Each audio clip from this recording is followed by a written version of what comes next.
Assalamualaikum warahmatullahi wabarakatuh. Saya Muhammad Nofil Erlangga dengan NIM H1121220 akan menjelaskan tugas pengantar hukum Indonesia yang telah diberikan oleh Bapak dosen dan soalnya sebagai berikut.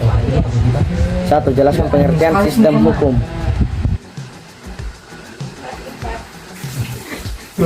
Sistem adalah suatu keseluruhan atau kesatuan yang utuh yang mengintegrasikan unit-unit fungsional dalam kerangka gugus tugas tertentu, dan pengertian hukum adalah seperangkat kaidah atau norma yang berisi perintah dan larangan, hak serta kewajiban, apa yang boleh dilakukan dan apa yang tidak boleh dilakukan, yang diberlakukan untuk menjamin keteraturan pergaulan hidup masyarakat yang saling berinteraksi dalam satu sistem.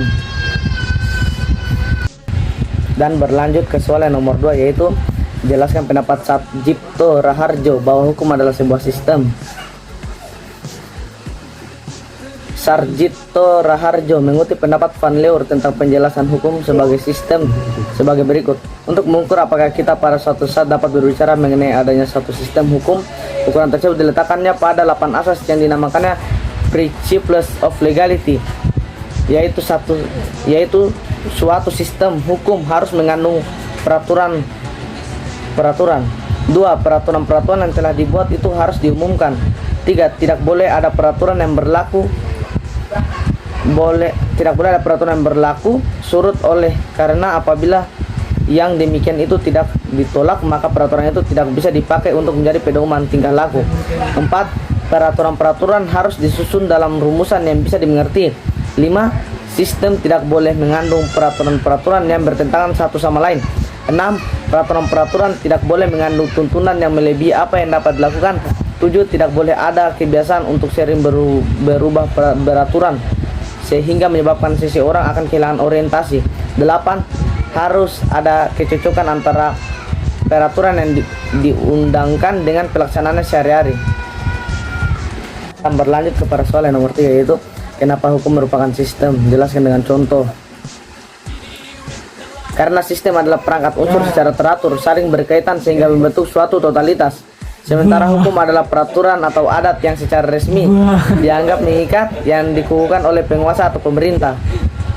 Dalam buku Sistem Hukum Indonesia, Ketentuan Hukum Indonesia dan Hubungannya pada 2018 karya Handri Raharjo, sistem hukum adalah sebuah tatanan hukum yang memiliki fungsi yang berbeda-beda dengan lain, di mana untuk mencapai sebuah tujuan yang sama, yaitu terwujudkan keamanan, ketertiban, dan keadilan.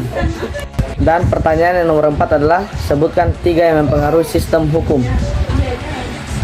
Yang mempengaruhi sistem hukum adalah ideologi hukum, politik hukum, dan perilaku hukum masyarakat.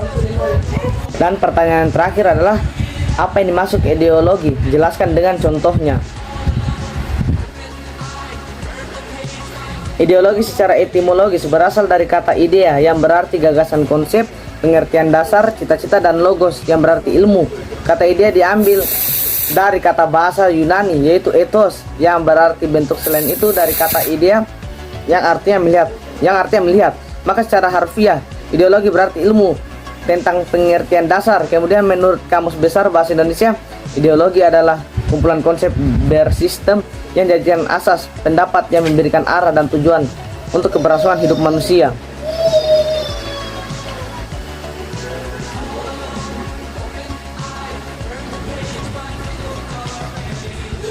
Contoh ideologi yaitu sistem hukum di negara-negara yang menganut sistem Anglo-Saxon seperti di Amerika Serikat dan Inggris, serta di negara-negara yang menganut sistem Eropa kontinental seperti Belanda dan Portugis senantiasa dipengaruhi oleh ideologi.